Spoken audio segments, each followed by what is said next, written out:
Hey guys, X here. Yes, it is my giant bear. Today I want to talk to you about Orochi having Lord Oden's sword. Yes, I'm going to put up a panel for you guys right away here so you can see this resemblance. So Kinemon points to the fact in chapter 920, he's bringing up how Oden died and he's talking about this epic story, and it shows this silhouette of Oden, and you can see the sword that he has here.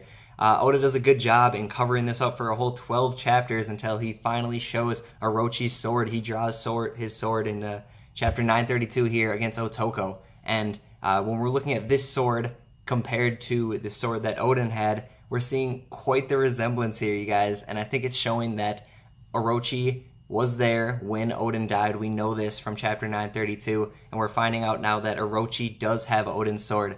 Why this is so important is that Oden was definitely a prominent figure. He's a beast in the land of Wano. He definitely had one of the 12 supreme grade swords that we're all looking for here.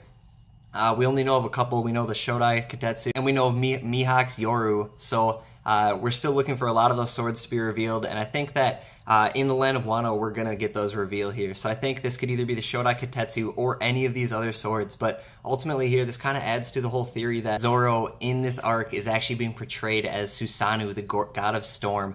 We know Oda loves to pull in these mythological ties. You guys should check out my other video, Zoro's secret ties to Oden and Ryuma, where I also bring up this mythological story here, but I'll quickly reiterate for you guys. So in this mythological story, there is Susanoo, the god of storm, and he is fighting Yamata no Orochi, an 8-headed beast, just like we're seeing Orochi now, confirmed in 932. We're seeing that awesome illustration.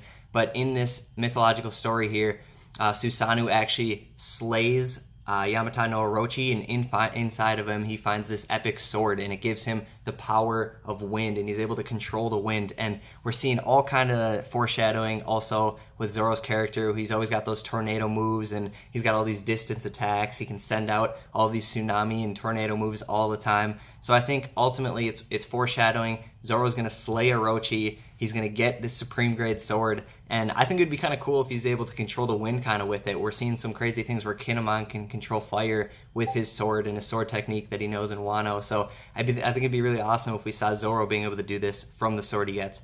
But I do definitely think that Orochi does have Oden's sword. We know he was there when Oden died, and now we're seeing this crazy similarity between the sword that Oden had and the sword that Orochi does have. So I think it's definitely a supreme grade sword. Zoro's going to take him out. Zoro's going to get this sword, and can't wait to see what happens from there.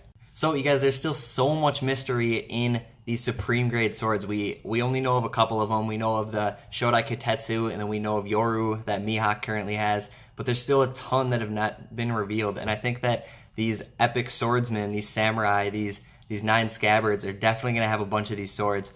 We can even assume that Kiroshiro could have one, Shanks could have one, maybe the swordsman of the Gorosei, maybe Shiryu of the Rain has one. But ultimately, you guys, a lot of these are missing. We're going to see a ton of epic swords and samurai fights throughout the Wano arc here. So do you guys think that Zoro's going to end the arc with like 3 of these supreme grade swords? Comment down below. Let's have a great discussion. Let me know what you guys think. Please smash that subscribe button and the little bell next to it. Thanks so much, guys. Have a great day.